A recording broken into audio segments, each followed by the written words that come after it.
welcome back, or welcome to Canterbury Rugby's Coaches Corner podcast. I'm Riki and I'm joined today by one of the most charismatic people I know, and his smile can light up any dim park around Canterbury Rugby at the moment, Mr. Jimmy Sinclair.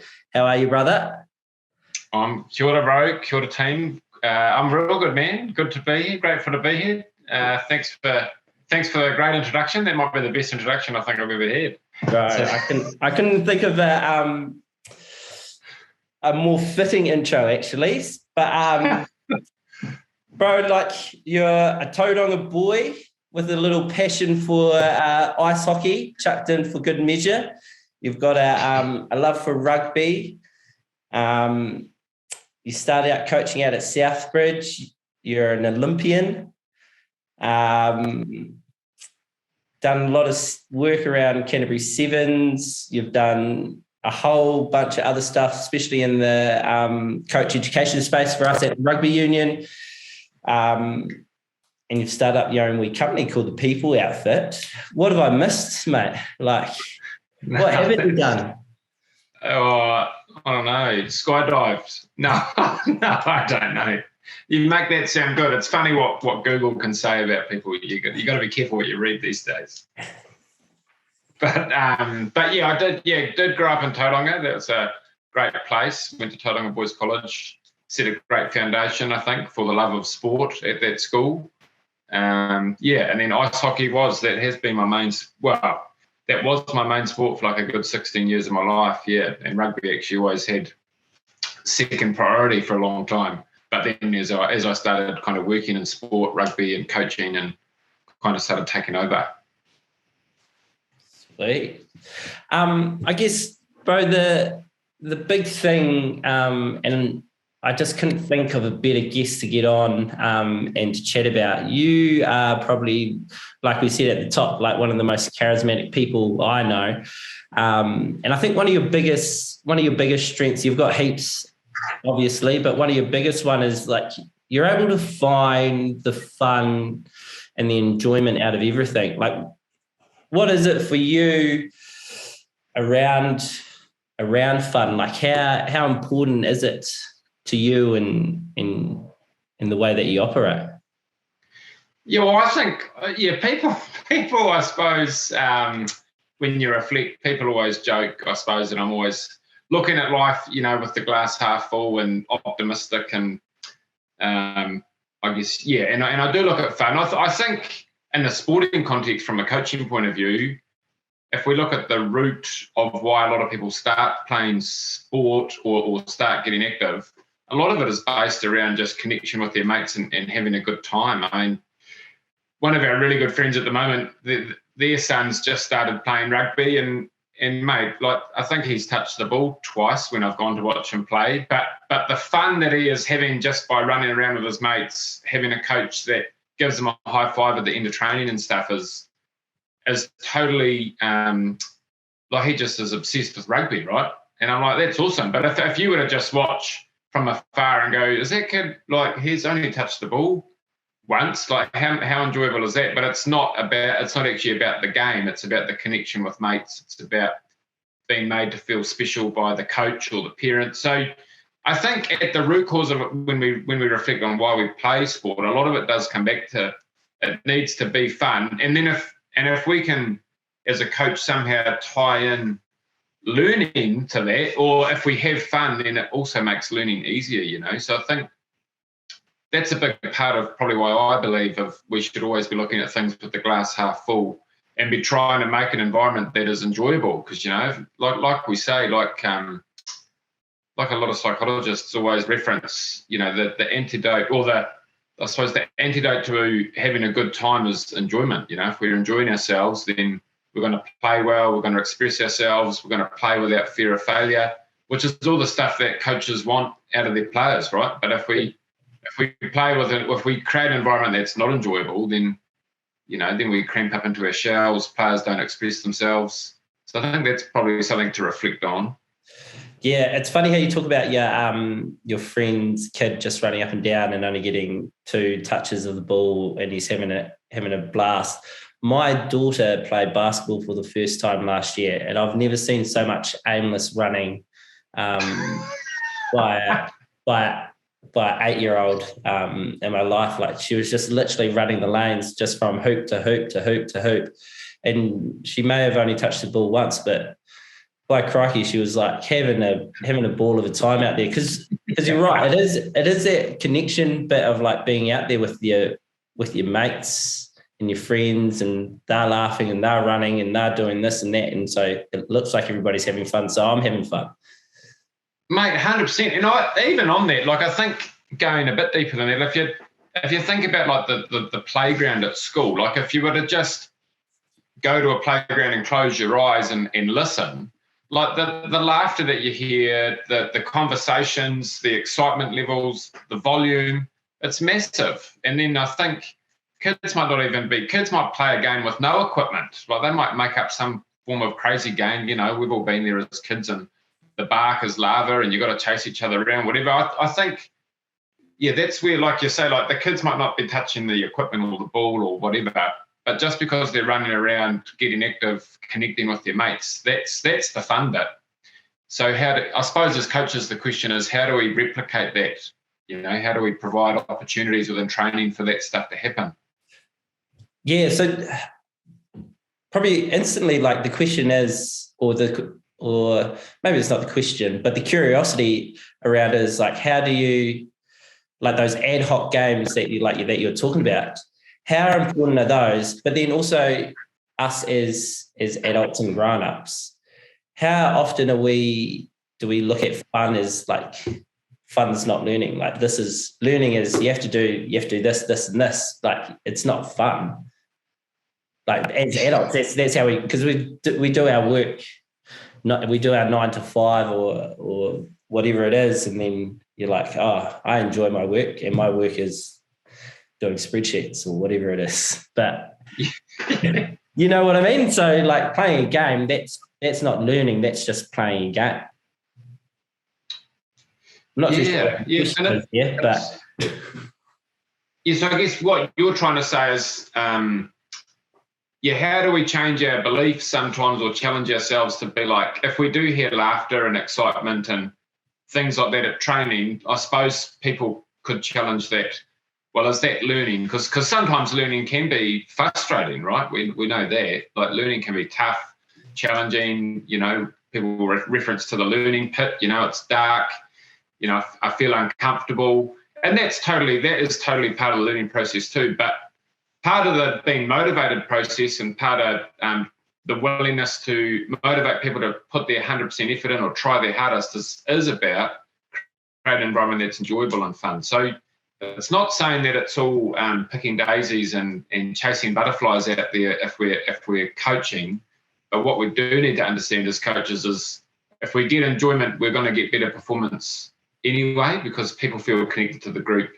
They are excited to come to training. Like, a really good term we use is, you know, at the start of training, how do you catch them before you coach them? So, and that can look like energizers at the start of training. That can look like making sure that you do a high five to every kid before they show up, or every player, or a fist pump, whatever it needs to be. Something as simple as that is genuinely, I've caught their attention before I've actually got to the hard skills of the sport that we're coaching, whether it be basketball, tennis, cricket, whatever. Or it might be at the start of training, you might be in mini teams, and let's have a mini team challenge, you know.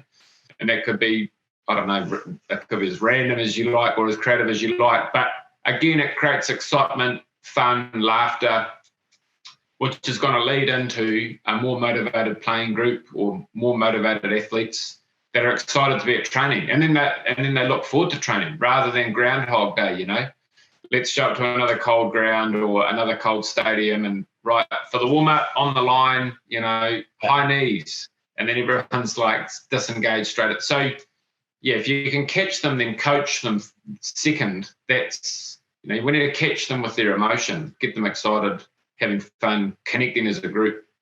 Yeah, I guess, well, I wrote down that awesome thing, like, catch them before you coach them. I think that's a wicked point that I think the coaches and parents and athletes that are listening in, like, if if they can write that down, make sure you write that down, guys, because it's a wicked point. Make sure you catch them before you coach them, because how often do you see it? Like I've had it in my time. Like you turn up to a training session, and all of a sudden, like you've lost the group before you've even started, because you haven't actually caught their attention or caught their curiosity to want to play and get into 100%. It. Like even on my own reflections, like the start of training for me used to like sit down.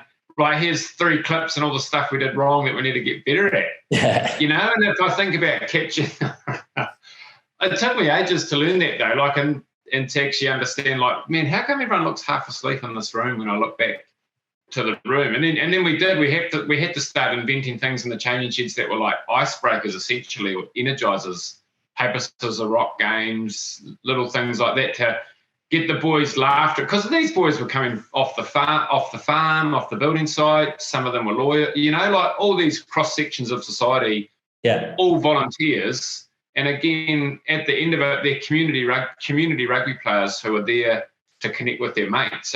So we had to reflect as a coaching group to be like, I think we're getting a bit too serious around here. Like we need to bring the fun back somehow. Yeah. So there's lots of things you can do, I think, to even simple things. I've seen this done really well in a youth worker context. I had a great friend who was a great touch player, and you know he was awesome. But one day he was coaching us, and I was a player in this context, and he just asked us, talk to the person next to you about what you're grateful for the day. And I was like, did he really just ask us that question at the start of touch training? Like we've all got our boots on, ready to go, nice summer's night. But mate, straight away, even that there was a great connection piece for the group to get excited, because, you know, and a lot of them were just grateful to be able to come down to training, you know. So sometimes by having, you know, that's another simple like way to catch them before you coach them, I think, just to get a group connected. Oh, that's wicked. I think another thing that I'll bring this bit in a little bit later, and I think what's real great is that I'll go back to that catch them before you coach them. Like I'll let in on a wee secret that this isn't the first time that we've had this chat. So there was a wee bit of a faux pas with us not getting the sound on the first time that we had this chat. So this is our take 2, which is brilliant. But you touched on about like when you reflected back, and I'm guessing that was back in your Southbridge days. Are you able to take us on a wee tour, and can you paint us a wee picture of like what your coaching journey was like to obviously where you are today? Yeah, man. Well, my first ever coaching journey started coaching ice hockey originally. Like I just started as a under 16 player, and I got asked to coach the under 14 team, which was half my mates. Like, because the way it works is, you know, if you were a second year older, then you'd move up a grade, and then, you know, your mates would stay down. So that was a real, like, to start with, that, I mean, geez, if I was to go back and watch myself coach, then I didn't coach any. I wouldn't say I was coaching, to be fair. But anyway, that was my first step. And I actually coached at Christchurch. My first rugby coaching was actually at Christchurch Rugby Club under Mike O'Donovan, which was awesome. And he challenged me a lot we had a great group at that club, like guys like Simon Kneebone and some people that have gone on and done quite well for themselves, and Nick Martin, like some really good people. And that's kind of where I first learned about theming. So the power of theming to make things fun and classic stereotyping here. But we created like a military theme within those couple of years that we were there, which actually stood well for a long time. But I think that really brought the enjoyment factor to a lot of players. Not making something Groundhog Day and time with him. And then we went, and then I was always a strength and conditioning coach kind of on the side. Back then that was like my full-time job. And I was really lucky. I was working for the military at the time. And yeah, I would always do a pre-season with Southbridge to help them get fit. And every year they'd be like, mate, can you come coach? We're like, no, I'm coaching at Christchurch. Like, you know, I live in town. But anyway, they finally got me out there one year, and it was awesome. That was the first time I'd ever led a program. So I was put in the head coach role. I had a great group of coaches, Doug McGuinness and Mike Rowe, who are just awesome men, and Doug had been there a long time, so he knew lots about the club, and he was just a great man, really good team first coach, and really good at just connecting with the boys. And Rowie was all about having a good time too, and he's an expert at his own field with the scrums, which is something I know nothing about. So I suppose my job in that role became like literally how do I get the boys connected? And we had lots of different cultures, like Pacific Island players. We had lots of boys that had played massive amounts of games. We had lots of young players too who potentially were coming into an environment where there is potentially like almost like a hierarchy. There was senior players who had played over 150, 200 games, and these young guys had talent, so they wanted to prove themselves. So my role within that year was connecting the group and connecting them to I suppose, what we were trying to achieve and getting them to align to a common goal. But mate, I'll never forget, it came to July and it was great. We used to have regular leadership group meetings just as a health check, how's things going, team? And there was, that because it was cold and getting a bit, they were like, and we only lost one game that whole year, but they were like, I feel as though we're not as connected as we were at the start. And one of the senior players goes to me, you know that night that you brought out Top Team? I don't know if you know Top Team. It's a thing that Sport Canterbury does. They just bring out a trailer full of equipment, and you just basically have there's like water fight stuff, there's, balancing. It's just basically a night to have mini team challenges. And it's funny because those players, even at senior level, their reflection to me around why the group was flat is they hadn't had a fun session in like a month. And that's where I probably started really reflecting around, geez, it's not all about rugby. Like, it actually has to be about having fun and getting teams connected. Because, mate, that night that we brought that trailer out, was just no rugby, no boots. It was just a laughing fest. And then we had a feed on afterwards. But I think in terms of the connection that created because of the bit of the banter it creates amongst the group, and big old Izzy finds out there getting soaked with water, it's just a great night. So I think that really highlighted, if you have fun, you create better relationships, better connection, which ultimately helps performance, right? So I think that's just become a strong part of, that was the first kind of indication that I had that it just can't all be about the X's and O's or the on-grass stuff. You've got to get the group connected emotionally to each other, right? And then they're gonna play for each other. So yeah, and then from there, I was really lucky with my coaching journey. Did Southbridge for a couple of years, and then started working at the Canterbury Rugby Union, and that's where I found Sevens. Actually, coaching my wife originally, and then and then luckily enough, fell into some rep stuff and then some New Zealand stuff with New Zealand Rugby later on down the track, and been really lucky. And I love Sevens because I think Sevens is one of those games that allows for expression. It's very, it's just so creative. There's so much space. Players can do so many things in their own way to express the way they like to play the game. Whereas, not saying 15s doesn't do that, but there's 15 people on the field, so less space. So there has to be a little bit more structure. Yeah, I guess that's wicked. I really like that part that you're talking about.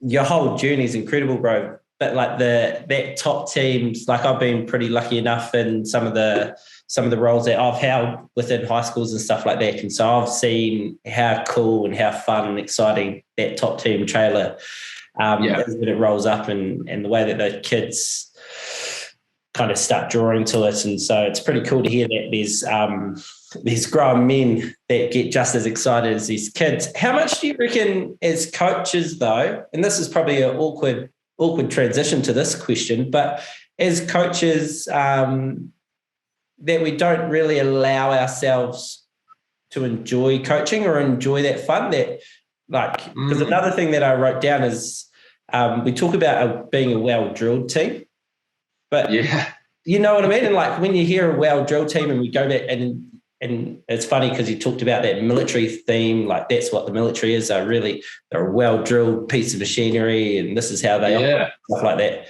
But imagine if we could change that phrase to a well fun team or a well energized team, and then that would give us almost permission as adults to have fun and play with with the kids, or even like if we're working with kids, or even just our players in general? Mate, 100%. Or even something to say like, what a creative team, or, you know, like what an awesome team that just expresses themselves across the park with different individuals. Or because you're so right. Like if we think about what's a well-drilled team, that is a interesting comment. I think if you look around the world, you could argue that there's certain cultures that are well drilled in terms of, you know, Japan is, their culture is very like do it like this, and so the struggle sometimes when Japanese players come here on a tour, or like they come to a club to spend a couple of years here, is it takes a little bit for them to adjust to how New Zealanders play with a bit of creativity and a bit of flair, because that's actually that's in our culture, right? Like that's what, like I mentioned earlier, that's what the playground looks like at school. That's where we learn to be creative and curious and explore. And if we hurt ourselves, we learn from it. Whereas they're a little bit more orientated about like your superior or the more knowledgeable other tells you exactly how to do something, and then you do that, no questions asked. And I'm not saying there's any right or wrong. It's just different cultures. But you're right. I think coaches. I think when we look at success, defining success, or if we were to ask ourselves, what is the role of a coach? I think you'd get 100 different answers from 100 different people, which is fine. But the challenge there is sometimes the way a coach is defined is based on how many games they win, you know? Yeah. Compared to, you know, how many players return the next year to that group or to that same club or that same school. I mean, I heard a real random one about 3 years ago, which blew my mind. Is one of the people working at the Chiefs said they used to have a scale that reflected the amount of volume and laughter that happened at training, even at the professional level. And that was a gauge of them. They wanted that information because they knew if the boys were engaged and excited and there was high volume at training in terms of laughter and excitement, that would obviously correlate across to the rugby field. So my challenge to coaches would be, what do you define as success within the context that you coach in, whether that be under 14s, whether it's Premier grade, whether it's Canterbury representative level, like what, you know, at the end of the season, what are you going to measure yourself against? And if it's going to be how many games you won, you're going to probably find yourself very mentally drained at the end of it. And I think Scott Robinson's a great example of that. I remember like one week I was walking into work and it was like early morning, and the team was training in the gym, and it's like sounded like a nightclub in there. And then I like had a quick look in, and there's like literally a DJ like on a stand like before a big game, and he's DJing, and the boys have put in their requests for like what song they want to get played for that morning gym session. And you know, so even at the professional level, don't get me wrong, they're professionals, so they know how to switch it on and switch it off. But they're in the middle of a gym session, working hard but having fun at the same time. Yeah. So I think that's you can mix it, right? You can allow players to be able to switch in and out of having fun and work hard, play hard mentality. Yeah. Interesting.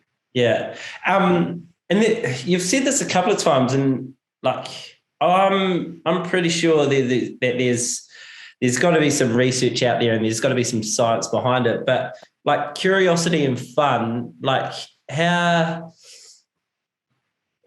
intertwined do you think those two things are? Like we talk about curiosity is just kind of that, and you want to go and understand or find out what's going to happen. And then obviously it's fun and that's kind of, is that like almost a fun term for learning? Yeah, that's a great question. What's the link between having fun and how does that enhance curiosity? I don't know. I don't know if this will answer your question, but I always found this quote from Albert Einstein interesting, that, you know, that doing the same thing over and over again, expecting different results, is the definition of insanity. And I think often we do that in a lot of sports, right? Like we start our preseason, we do the same pretty much. How do we train during the week? Tuesday, Thursday. You know, like we do a lot of the stuff, but we often expect different results. Whereas if we take an approach of like, okay, well, we have to be curious to find new solutions, right? Yeah. And part of being curious, like I said, if you're having fun, there's a lot more freedom to play without fear of failure, right? Because Yeah. you're right in the mix of enjoyment. If you've got enjoyment and you've got fun happening, there's a lot less fear of failure because you know you're not going to get drilled if you make a mistake by your coach, or you know that your dad or your mum's not going to give you a 30-minute lecture on the drive home, or you're not going to get roasted by your mates for doing something that they thought was wrong. If the environment is allowing for fun, which is ultimately, if we allow people to express themselves and be creative, that's where the magic happens. I mean, I think I spoke about this in the last time we caught up, but like the Frosby flop or the high jump technique, before that was invented, it was the scissors. Yeah. So like if we didn't allow for that creativity, like that wouldn't have, and there's so many examples of that across the history of sport where the teams that have excelled or done well have often explored something different to allow them to be better than everyone else. So I think if we're not curious or we're not making an enjoyable environment, then really we are just doing often the same thing over and over again, expecting different results. Yeah. Which is again, like you're going to find yourself frustrated if you're doing that kind of work. Yeah, I'm just, while you're talking, I'm listening, and like everything that you're saying is like wicked, but it's just got me really intrigued around that, because how important learning, because as coaches we want our athletes to learn a skill, to be able to execute a skill set. So like I've just written down here, like learning equals curiosity plus creativity plus fun. Like nice. Like it's kind of like if you can kind of get all those three things tied in, and without one of those things, learning's not going to happen in a sense. And like you talk about that whole insanity, that Albert Einstein quote, like if we keep just doing this part and this part, like if we keep doing this drill because we know that the kids like this drill, but there's no real learning attached to it, it's not going to become fun anymore. So, no, that's right. And I think this is where the defining fun, like every environment will have its own version of fun, right? Like whether that is, because for some of us, like some people find it really fun to have a bit of competition. Yeah. Like, and in a rugby context, it could be like, right, you're in two teams and the goal is move the ball from A to B as a group as fast as you can. And that creates fun because it creates a bit of competition, because people enjoy a little bit of a healthy competition is what we're after. So if we can do that and then create, I don't care if you make mistakes, but what I would love for you to see is to put 100% effort in. I'd love to see your hands up early to catch the ball, or ask the group questions. Hey team, as a group, if we stand 5 meters apart, there's six people in each team. How can you move that ball faster than the other team? So get the group to figure out, what can they do to move the ball faster. So if we can use, and going back to your little equation that you made up, which is quite cool, you can see how there we've got the competition is the fun part, the curiosity is the way the coach is asking the questions to get the players to think for themselves. And then from that, we'll get a bit of enjoyment, and we'll get learning from that, right? Yeah. Because they're learning how to be curious, they're learning how to solve their own problems. And what do we want on game day? We want them to be able to solve the problems that are in front of them. Yeah. So I think I think that's another thing too, I think redefining fun. Like it doesn't mean that it's not just all about laughter and all that stuff. There are other elements of fun, e.g. like how do we make training a little bit competitive, where we can allow players to get the best out of each other sometimes. So what does that look like? I mean, the other night, which surprised me, we did some work with the Canterbury FBC team, and I think I did a whole a whole session. I think it was around offloading. So it was all game-based, competition-based. And then at the end, one of the girls made that comment, oh, geez, that was quite fun. And that was the last thing I was expecting. I hope you learn about sighting the target, finishing with your hand to the target. That was the skill we were trying to focus on, and we were trying to work on support lines and running lines. But their reflection, because the whole session was game-based learning, was just that was fun. Yeah. But then if we think about the learning that's attached to that in terms of their memory, if something's fun and enjoyable, the other content that we discussed within that session is going to have a stronger link because it was enjoyable for them. So Yeah. if it's enjoyable, it's memorable, right? So if you can make training fun, enjoyable, there's a memory bank in there. If training's boring, well, then if you're trying to do all this technical work and it's boring, the chances of them logging that in their memory is a lot less as well.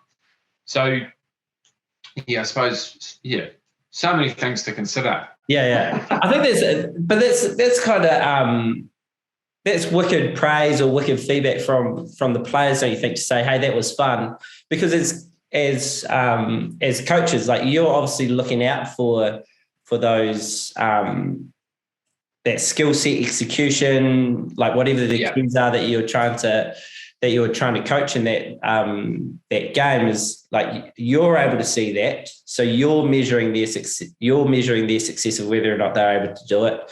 Then, like, if you can't see it, then you'll tweak and give them feedback on, hey, you do this part. But at the end of it, they're just going, okay, well, I might have learned to offload, but heck, that was an awesome game. And then if they can remember the game, and then they've got a moment to themselves, it's like, oh, I've got a game. And then all of a sudden they're practicing their offloads and this. Mate, 100%. That's right, because it's enjoyable. And if, like any human behaviour, if something's enjoyable, we often go back to it. E.g., how many of us eat chocolate because at the time it's enjoyable? But that's maybe not, it's not so healthy for us. There's lots of things we do in life that are, positives and potentially not so good. But often the number one thing triggering us to why we behave the way we do is linked to I enjoy it. So we want positive behaviour, e.g., like you say, a high elbow on the offload, or, finish with your fingers to the target on our pass. Like, how do we create the environment where that skill is getting an opportunity to grow, or the players getting a chance to do that, but it's in an enjoyable environment? Because if that's what's happening, mate, it's not that great saying, behaviour goes where recognition flows.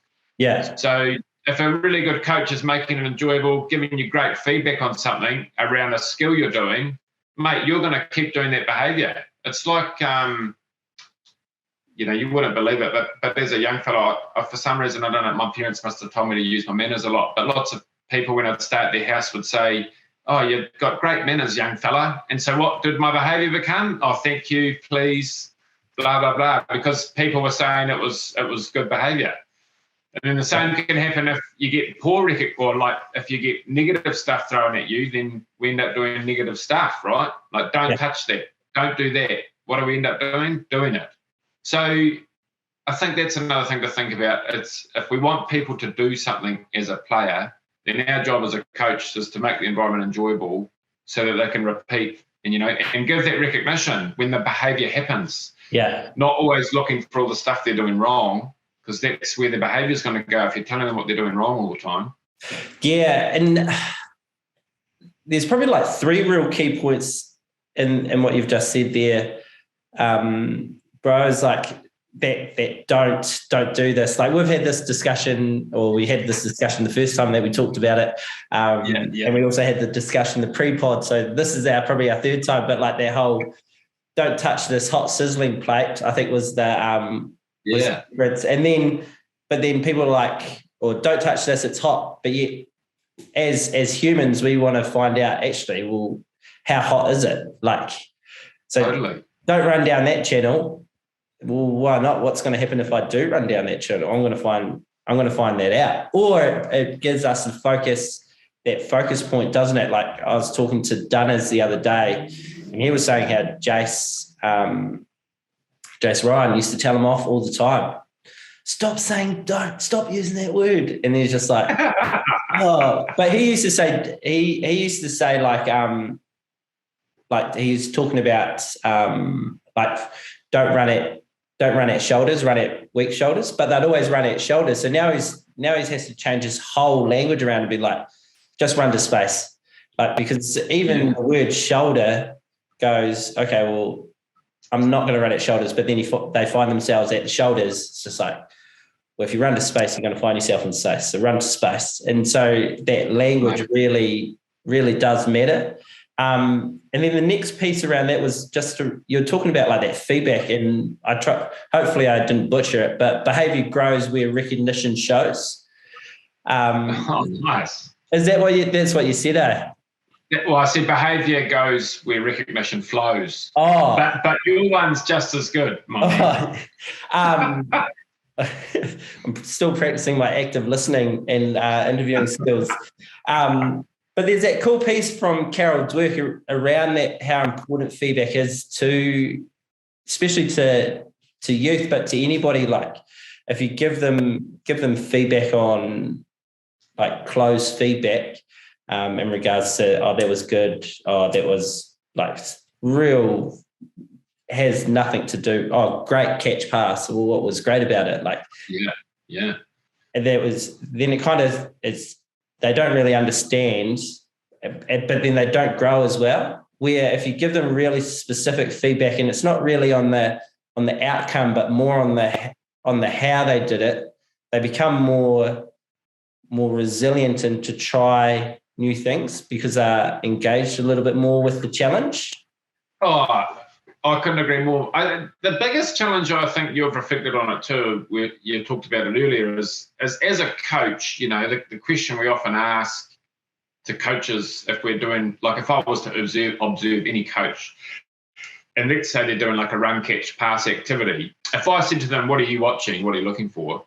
Often what we're looking for is outcomes, e.g., how many drop balls are there? Or how many times do we catch the ball in 1 minute, which is all outcome driven. So if we coach only the outcomes and we don't coach the process, then a lot of our feedback does come, great work, team, we didn't drop the ball for a minute, or, there was great catch pass, or, oh, team, that's not good enough, we dropped the ball 3 times across that whole drill, let's do 30 press-ups as a punishment. Don't get me wrong, like there's nothing wrong with doing a little bit of stretch stuff sometimes, putting something in place to help players deal with anxiety, whatever that might look like. But again, if the outcome is we want players to feel safe to express themselves, be creative, have autonomy, then you're not going to get that by just giving those outcome-based things. So we need to look for things like you say and give feedback on effort, or give feedback on, I love the way you got your hands set real early, or I love the way you finished your pass to the target. I love the way that you got back in time to set your feet nice and early and square up to the defender. Whatever your feedback is it has to be linked to the process rather than just looking, because it's really easy for a coach to just sit back and start pointing the finger at, we're dropping the ball. Your hands aren't up early enough. Like all these things. But again, going back to, behaviour goes where the recognition flows. You really do. If you can be really, what's the word I'm looking for? Purposeful around and really specific around the feedback you give to players, you will honestly see, like, one, greater engagement from your players because they'll feel valued because you're telling them the stuff that they're doing well. And you'll see better skill acquisition because they rather than, like you said, oh, great work, and then the kid jumps at the back of the queue or gets back into the modified game you play, and he said it was great. I feel good. I feel real good, which is fine. But I don't really know what was actually that good about what I just did. Yeah. So how can we be really specific to help players grow? And that is a massive that's a massive task. Like if you're doing that as a coach, you're doing some great stuff. Yeah. Another little asterisk that I put down, you talked about mistakes. Like, how important are they? Heck, I'll just go with it. How important are, like, being able to make mistakes?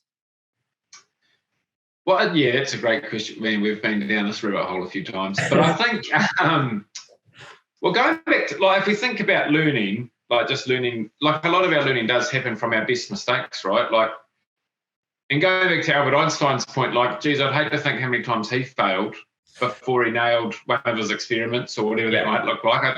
Going back to curiosity, like that's where we can get some. If we're curious and we're trying new things, we have to accept that failure is part of the learning process. I think the challenge, though, or the balancing act with that becomes, if there's lack of effort or lack of intent to get better and people are lazy, people might be lazy or whatever, or disengaged, then that's a challenge because that's a bit different if there's mistakes happening with that kind of behaviour. But, mate, if you've got a group of players, athletes, whatever, that are putting 100% effort in and they're doing good stuff, we shouldn't really be punishing mistakes. We should be helping them to learn from their mistakes. I think that's one of the greatest things coaches have is the tool to, everyone talks about this all the time, which I totally value. This is why I work in sport. Everyone talks about sport as the number one vehicle to build character, right? To build people. And my challenge to that sometimes is sport is the number one vehicle to reveal character. Because sometimes it can reveal our bad character traits as well as our good ones. But I think that's where coaches have such an opportunity. Like if you can create an environment or as a coach, like an example of that could be if a player, I don't know, let's say tries a crossfield kick and there might have been acres of space out there, but the kick doesn't come off well.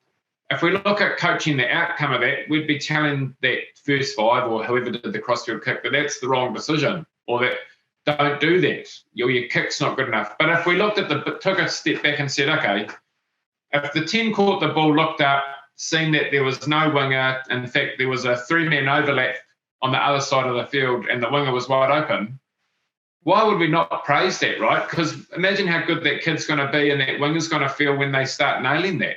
Whereas if you stomp that creativity straight away by saying, don't do that again, wrong option, mate, it's not enabling them to be creative and it's not enabling them to get any better. It's just enabling them to play within fear. So then they'll just stick to distributing the ball. They won't do anything creative. And a lot of times, some of the best stuff you see at the end of a game, if it's a close game, is those offloads, those miracle offloads, or those little grubbers through that score the winning try, or whatever it might be. How do we create an environment as a coach where we help players to learn from mistakes? I think that's the question we should ask ourselves, rather than holding people under the knife of if you make a mistake, that's 10 press-ups. Or, the job of a coach, if we're talking about growing people and not just rugby players, how do we give them tools to be able to deal with failure? Because the failure is going to happen all the time. From the age of 5 till the premier grade, you're going to make a lot of failings along the way in life, not just rugby. So if you can learn that skill through rugby, well, how good's that? Yeah, you're right. I guess, and we were on a chat the other day with a guy called Bill Bestick, and he was talking to us around failure. Like, this guy is like insane. Like, he's ex-SAS, so he's clocked the military.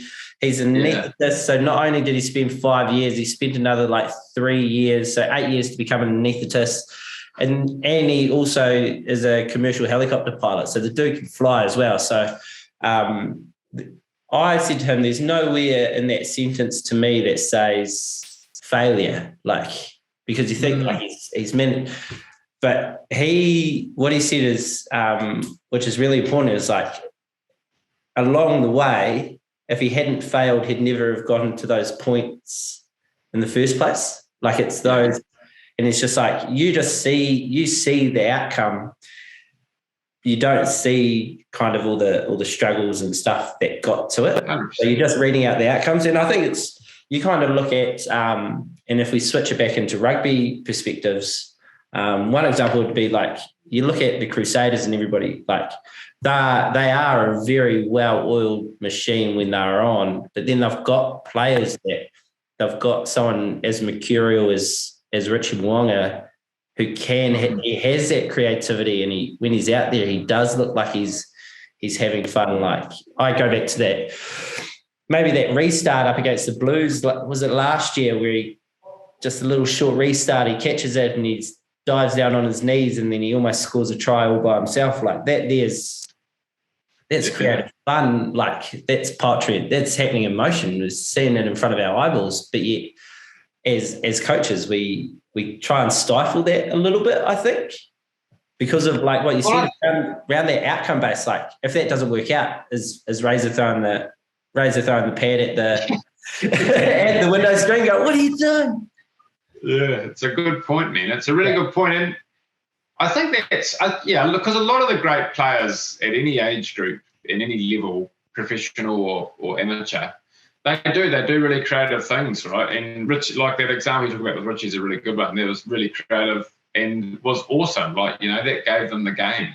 So I think, and then even going back to earlier things around lots of great players, like you said, that might become an All Black now or in any sport. If you actually look through their career, they have had some big failures, like missing kicks, like it's like the classic Michael Jordan saying, like I've missed X amount of shots. Yeah. But it's from all those missed shots, that I've learned like how to deal with it, essentially, how to deal with failure. I think it's just a mess, but it is such a mindset shift. Like it really is tough as a coach too. But again, that's why I'd challenge, when you start your season, one of the first questions you should ask yourself, and only you have the answer, is, how are you going to define success at the end of the season? Because if it is all around winning trophies and all that outcome-driven stuff, then yeah, that's going to be a challenge. That's going to be a challenge to create an environment that allows for freedom from your players. But if your definition of success is, I don't know, I want every player to improve their skill level in terms of run, catch, pass by, I don't know, every player can pass off their left with confidence, or their non-dominant side, or every player can tackle with both shoulders, or whatever it might be, or every player, some coaches at a senior level might say, every player comes back to the club rooms after the game because they feel connected to the club, or the definition of success, it might be, if you're coaching at high school, that you've got a really supportive parent network, that is supporting the group, or whatever you want to do. There's no right or wrong, but it's just around, it's process driven rather than outcome driven. And whatever processes you think, process goals or things that are going to help define success to create a good environment, that's where you spend your energy first and foremost.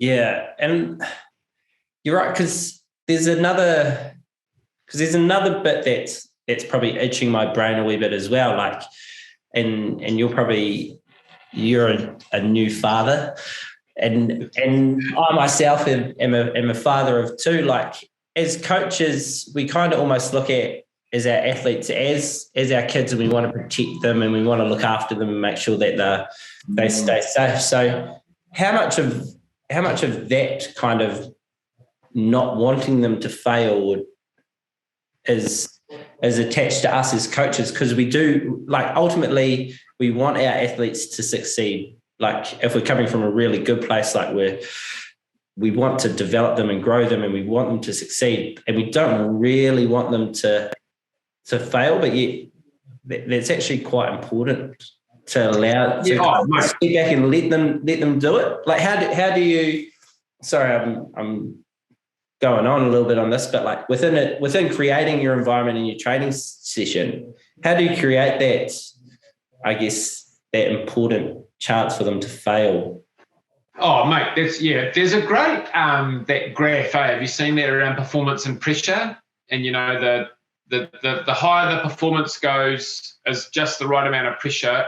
And then if there's too much pressure, we go into obviously what's called the panic zone, which is like you say, then we're not succeeding, we're super frustrated, like really angry or whatever emotion. And then on the other side of that, if there's not enough pressure, our performance is low because we're in what we'd call the comfort zone. But if we've got the optimal amount of pressure, then we used to call it the stretch zone in sevens. So sometimes, because you don't want your players failing like every training, sometimes, to build their confidence up, like we can do some stuff to actually help build their confidence, some drills or some isolated micro work. But sometimes it's even to let your players know that it might be, right, tonight for the next 3 minutes, we're going to work on what's called the stretch zone. What does the stretch zone look like to you, John, one of the players? And that could look like, it looks like we're putting 100% effort. We're working hard to get set. We're working on the finer micros. Okay, great. That's what I want to know. It's high intensity. Yeah. And then you could ask, what does the comfort zone look like? Oh, like boring, disengaged, 50% intensity. Okay, now let me know what the panic zone looks like. Mate, guys yelling at each other, people blaming each other, heaps and heaps of mistakes that are just like all over the shop. So we're not saying that you can't put players in the panic zone, because then how good is it when they can get out of it? Because every game we've seen, every coach in this world has seen their playing group go into the panic zone at some stage of coaching, I'm sure. But I think that's sometimes when we think about that, like going back to your point around how do we give them just enough so they can learn from their mistakes without kind of breaking them? It's kind of like that, a great saying that a mentor of mine uses is like, I'll stretch you, but I won't break you. So we want to stretch people to help them get better and learn, but we don't want to take them to the point where they want to give up the game or it's just too hard week on, week out. So there is a balancing act to play there if we think about the learning side of things, how we learn. Yeah, and that's really wicked that you talked about that stretch zone. Like I just read recently Eddie Jones's book, and he does something really wicked. And wicked could mean both exactly like cool and terrible at the same time. But in his England camp, he'd set up scenarios or situations where, or they're just activities where there's only like a 30% pass rate. So there's only a 30% chance that they're going to succeed at this particular thing that they're doing. Yeah. And within that, like he was talking about it, like he's building their like their resilience, and he's building like that kind of that pressure that's mounting on top of them. But conversely, like he's also building like the creativity, because if they do succeed at it, they've found a way around like a 30% chance of succeeding. Like that's like those odds are, that's like us finding that $12 million lotto ticket. But like, you know what I mean? Like that's pretty, they're building that curiosity, they're building that resilience to be going, well, okay, maybe there is going to be a 30% chance of succession, but I'm up for that. I'm up for that. Mate, I think that's awesome. Like, because the thought there that you've sparked is an interesting one around. Sometimes as coaches we do just jump into like the intensity. Like, let's just get into this activity and I'm going to thrash the players and we're going to make it hard and let's get them mentally fatigued with some fitness first. But we really haven't given them the tools to get out of the panic zone. Yeah. So like we don't want to set people up for failure, because going back to the purpose of enjoyment and fun, that's not great enjoyment. But if we've given them tools and then we throw them into those kind of learning areas, the panic zone, the stretch zone, imagine how, or even going back to enjoyment factors or satisfaction, imagine the satisfaction players are going to get if you've given them some tools, you're throwing them into the panic zone, and then they have to try and get out as quick as they can. Imagine the enjoyment and satisfaction those players are going to get with that feeling. Self-belief, confidence, because they've got the tools. Yeah. If you're just a coach, it's like, I'm going to thrash them and I want to see how they react. Well, chances are they're going to have a really ugly time because you haven't actually helped them or given them any tools to get out of the panic zone. And look, don't get me wrong, like if you want to do that as a one-off to see how players react or whatever, that's up to you. But I think if we're the long-term game of trying to grow people, like let's give them the tools. Let's not just throw them in the deep end with nothing to support them, because that's not going to make them better on Saturday. Yeah, 100%.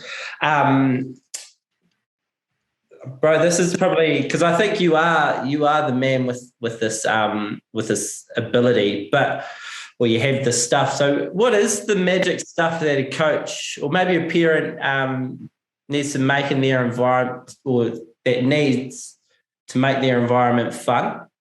Because like some people like, and we talked about it before, some people don't see fun as learning, but we've talked about the fact that there can be, within fun, there can be learning. What is that magic stuff that a coach or a parent or whoever it is needs to make sure that they have or that they bring? Well, you definitely, I think you just got to understand firstly. Well, there's a couple of things here. Geez, the first thing, I don't know if this is what you need to bring, but you need to understand 100% is what's the context in front of you. I think this is where we often miss the boat, and I hand on heart can say that I've done this as a coach. Is often we coach and we think that, again, it's all about winning, and I might be coaching a 15s team and it's about professionalism and got to teach them about nutrition and recovery and blah, blah, blah, blah. But the context is, mate, if you've got 15-year-old boys or girls in front of you, like a simple question is, team, what do you want out of the season? The other day we did a cross-country event for all of this community in Canterbury, right? Massive, hundreds and hundreds of kids. I just did a snapshot little interview with 4 young girls, aged 13. I said, what do you enjoy about the day? Getting to run with my mates and getting to run through mud. Mate, nothing about where they placed on the day in the cross-country race, but you could see how my own adult view would be like, did you enjoy like finishing in the top 10? Whereas their context is, mate, they just enjoyed getting muddy at a cross-country event and running with their mates from school. So I think that was what was fun for them, and that was what was enjoyable for them. So I have to take my own ego off and go, what is going to make it enjoyable for you based off your context? I think that is one of the biggest challenges I think we have as coaches is we often want, we want the team to get better, and we put our time and energy into these players, and so we do. We want that to go onto the rugby field or whatever sport you're coaching. But I think the first question to ask yourself is, well, what do they want and what's their context is really important. And then I think what else makes it fun? I think if we understand the context, then you can do things like theming and stuff like that around what they want to do. I think the other thing to understand around what you need to bring is role modeled behaviour. Like monkey see, monkey do. Like if you show up and you're grumpy, well, mate, whatever age group you're coaching, no matter what, people are going to feed off that, right? So I don't know. Sometimes I just think as coaches, it's really tough because you're one of the most privileged people to influence a person's life. Like so many, if you look at some of the research that comes out of Sport New Zealand and worldwide, like some of the biggest trends are that what's the main reason you either kept playing sport or you've dropped out? And it's often the coach because they are so influential. And if we think in particular in some of the bigger concerns that sport has around the teenage drop-off rates around the world, a lot of it is to do with an experience that they would have had with a coach when they've surveyed the players. So I think just always keeping it at the front of your mind is that it's a privilege that I get a chance to support these people that I'm coaching, whether they're senior players or because the behaviour that you role model is going to be picked up from your players. Yeah, 100%. I think it's and we did touch on this last time. There's a cool wee thing around the fish philosophies, and we went into it real briefly, but the story around the fish philosophy is that there's a fish market in New York, and it's world famous. And then there's literally just some fishmongers come together, and they just started you could imagine being New York. You get up early, a fishmonger gets up early, he buys his fish, he's cold. What is fun about it?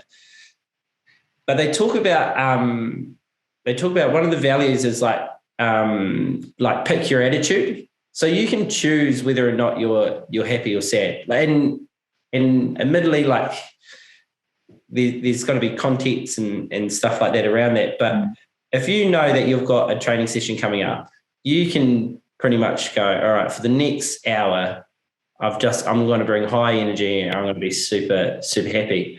And then another really cool part is one of their philosophies or values is making someone's day. And I think we kind of, like you said, and that touches on that privilege, like how privileged are we, especially if we're coaching young youth, how privileged are we as coaches to have an effect on these youths? And this could be their 1 day a week or their 3 days a week if you're training 2 times a week. And they look back and they're like, this is epic. I love coming to Tuesday, Thursday trainings. I love playing on Saturdays. These are my favourite days of the week, because they could quite well be their favourite days of the week.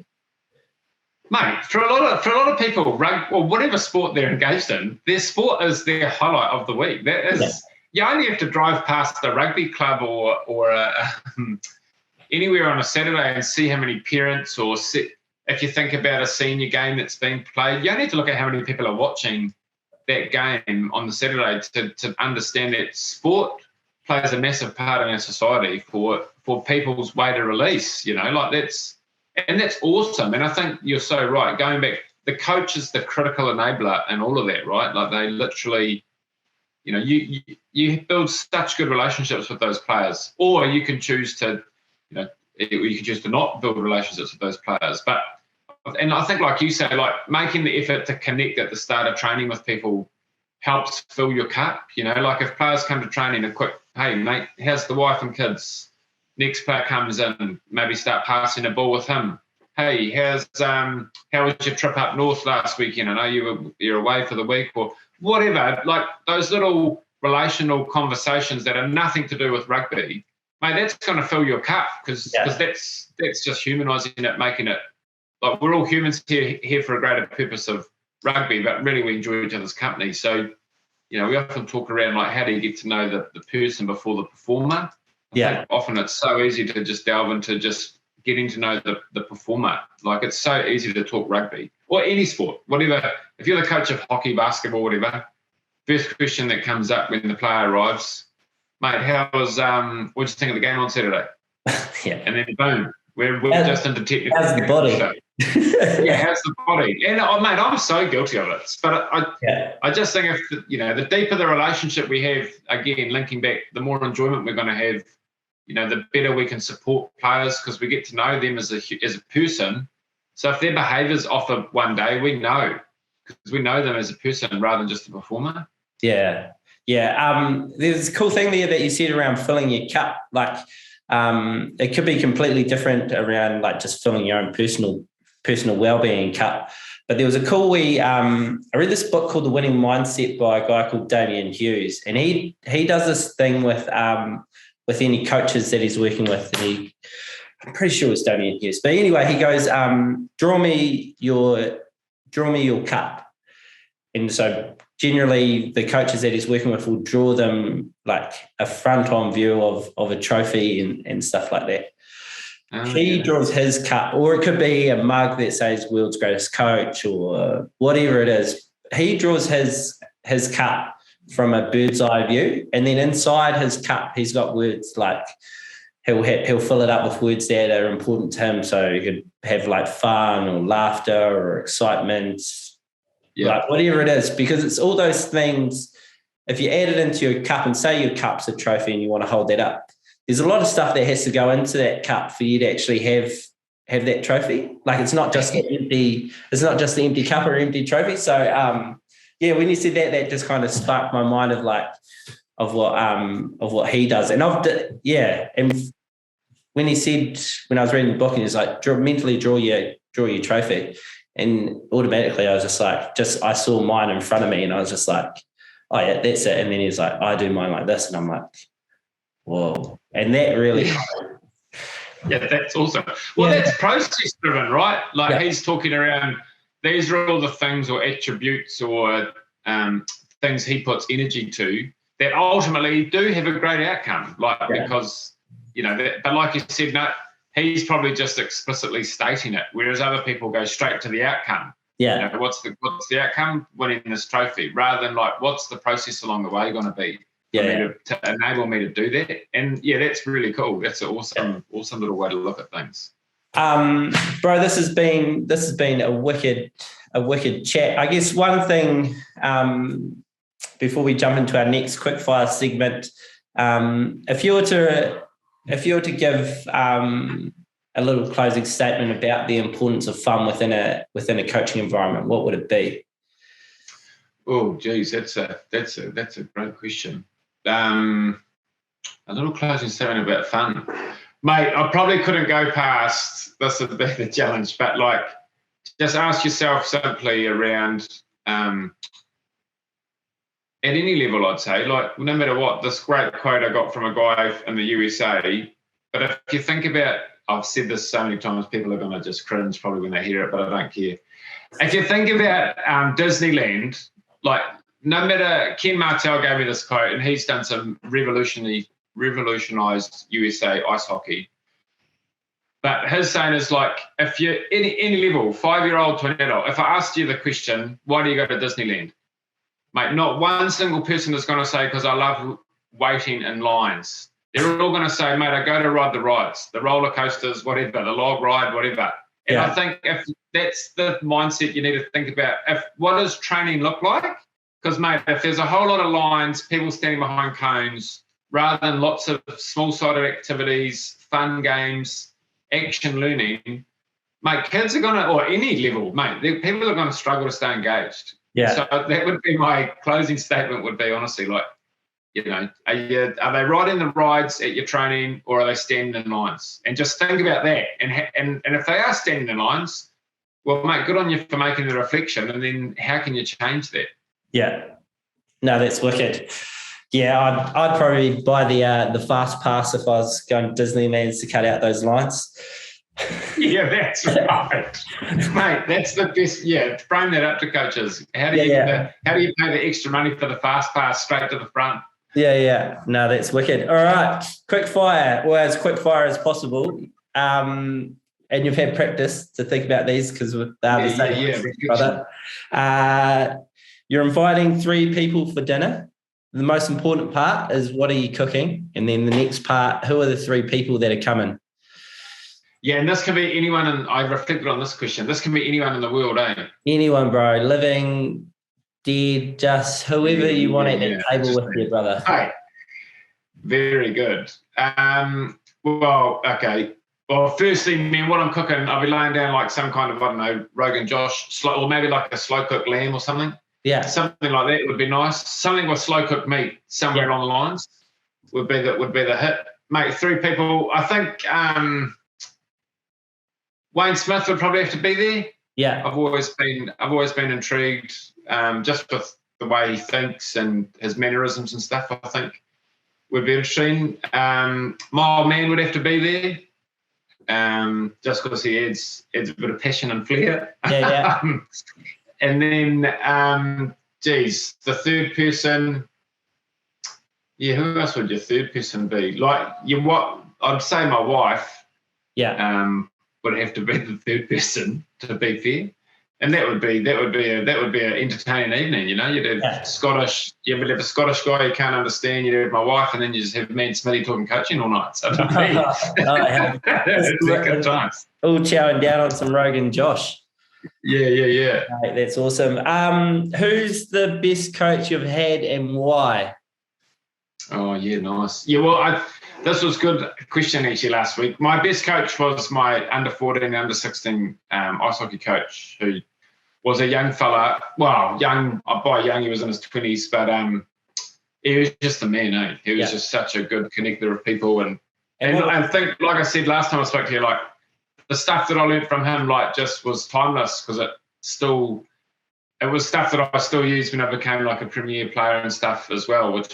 It's just crazy how stuff like that you learn at that age still helped me so much as I got to playing like senior stuff and rep stuff. So and again, man, like he was just such a good connector. Like the relationship I had with him was, I'd call him my mate. Like I'd honestly call him like he was just one of my good mates. We could just talk to each other about anything, and I think that's what made it so good. And I think I spoke about last week too, like just little conversations that he used to have pre-game and stuff to get the best out of me. Like he just knew, and it's not until I don't think you know this when you're a 16-year-old or a 15-year-old.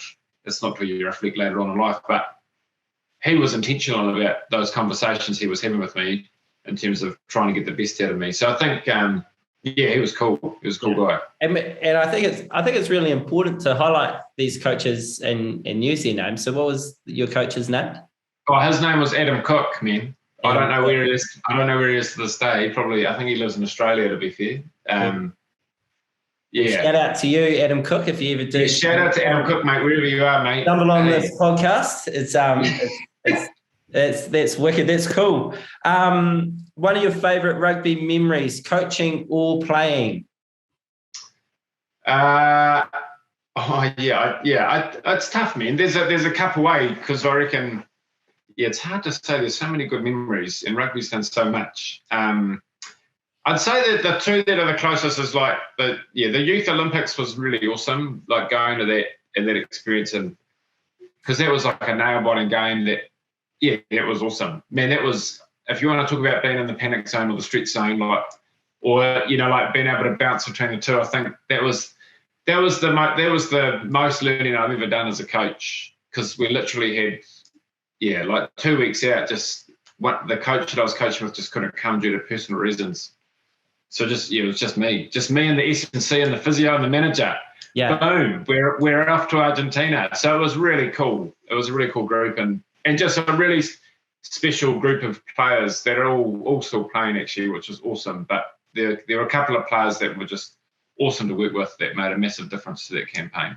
Yeah, no, I remember you talking about when we did the first take of this potty, about the captain that you had, and she ended up injuring herself. Was that right? And then she brought like 2 weeks out from leaving, she did her shoulder, I believe, which was just so devastating. But mate, that going back to the character of some of these, well, all of these players is, like that player flew over off her own back to be part of the team. And I don't know if you know, but in those Olympic style events, like it's really hard to actually connect with the public, because you stay in the village and blah, blah, blah. So she actually didn't get to connect with us until after the tournament. Like, she just had to watch the game in the stands with all the other fans and family members. So, like, even just to just do that, I think, off your own bat, I think, go just says the type of person that you are, right? She was just such a team first player, which was awesome.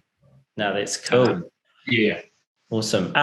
What's one bit of advice you'd give a young Jimmy starting out his coaching career? Oh man, that's a great question. I can't remember how I answered that last time. What is one piece of advice I'd give? Mate, take it easy. You don't have to. I think as coaches, we like come out of the gate. Well, I certainly did. Like, you come out of the gate so hot. You want to make a name for yourself, and you try to take up new opportunities, and you say. For me, I just used to say yes to everything, right? Yeah. I think if I was to go back and reflect, I'd say to myself, mate, why are you coaching? And the reason I was coaching was to just enjoy it and enjoy the company of help other people with. And then it kind of went off on a different tangent. So I think it'd just be slow down and enjoy it. Like, and enjoy that you don't have to always be trying to get that coaching job to go to that coaching job to go to that coaching job. Like it was, mate, enjoy where you are right now, coaching the group that's in front of you, because that's where you get the most reward. So I think, I'd just say, wherever you're coaching, just enjoy the moments that you're having right then and then, rather than thinking too far into the future. That's epic. Yeah, I agree. That'd probably be some of the advice that I'd give myself as well. Because you're right, you do come in real hot. You've got all these crazy ideas, or you've just gone to this coach's course and you just want to vomit it all up at everybody, and you're just like, pull back, mate, 100%. Yeah. What's your go-to drill, brother? You've got training tomorrow or training tonight? Yeah.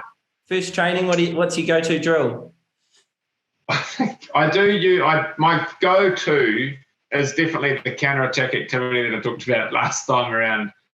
Like you get, so it might be 5-on-5, 6-on-6, whatever you got numbers-wise. And, you just, one team starts as the attacking team. And then as soon as you make a touch, you're just out of the game. But the amount of points you get is based off how many defenders are left at the end. Yeah. So if you score off the first phase 6-on-6, 6 points to your team. Yeah. And then if you drop the ball, turnover, and then the other team gets a crack. So I always just found that game real interesting, just because it was like just how quick it enhances learning, because they'd soon learn they can be creative and they can high risk, high reward, and maybe get no points. Or what's the balancing act between risk versus reward, potentially. Like maybe when we get to 6-on-4, we can have a good crack and score, or 6-on-5, let's be a bit more risk there. But so it's a go-to. I've done that for years. Need to upgrade. Yeah. Oh mate, you can't beat a classic as long as they're still having fun and enjoying it and learning. Yeah, that's, mate, 100%. Sweet. Last and final question, bro, and it's a biggie. What does being a coach mean to you? Oh, jeepers. I think I've referenced this again. But I reckon, honestly, going back to it's a privileged position, honestly, to be a coach. Like, I think I said this last week, but I have to say it again. We're the only profession coaching really where you don't legally have to have a qualification to do it. Like, if you wanted to teach at primary, secondary, mate, you got to do a 3-year degree at least. Yeah. But in coaching, we honestly get given this amazing opportunity to literally grow and support other people, and really all we have to do is just be a good human, and that's what enables us to do that. So I think that's a pretty special place to be, you know. Like, when you get that opportunity to support and grow other people is just really cool. And I think, because the example of that I give is often when you catch up with players way down the track in their life. You know, you might have coached them when they were 18 and you see them when they're 28. Yeah.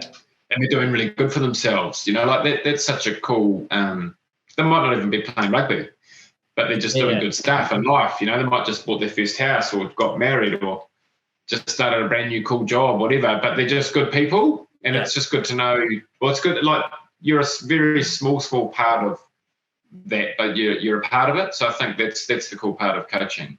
Yeah. No, that's awesome. And bro, when it comes to, that's a wicked way to end it, this potty round 2. And you talked about being a good human. I can't think of a better human, my bro. You're absolutely epic. I said at the top of the show about you having just charisma oozing out everywhere.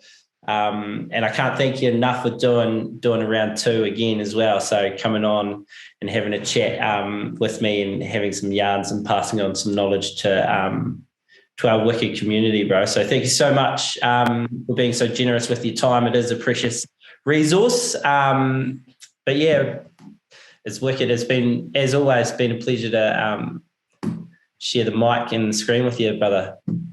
Oh, kia ora, bro. I appreciate that. And, bro, credit to you, man, for getting all this up and running. Like, you're doing some awesome mahi in there at Canterbury Rugby, bro. So keep it up. Loving the energy. And, bro, yeah, just real grateful to be on. So thanks for reaching out. Always keen for a chat. And I'm sure there'll be many more rounds to come just through general conversation. So, yeah, awesome. Yeah. No, we'll have to meet up at Town Tonic for another coffee soon. Yeah. 100%. Sweet. Awesome. Cheers, brother. Go well, and we'll talk soon. Cheers, brother. Cheers, bro.